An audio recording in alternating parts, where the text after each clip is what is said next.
vaina chuan guitar lesson thar kan zir ho lenga vaina kan zir ho le tur chu Jonathan Lianhna in CHAWIMAWI ka phut lo ti hla sakha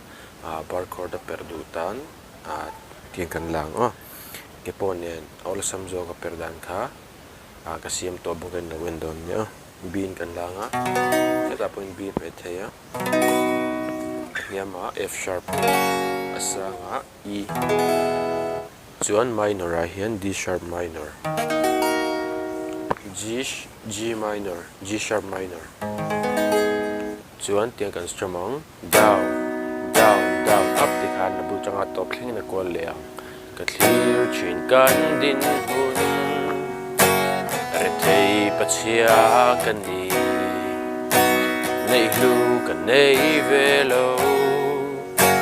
mi te ne yang ro hlu ma se iswa kan nei eng kim nei tu kan nei ti khan kan stramang ala neng karon play nga uluk dun lo ngai thale don ya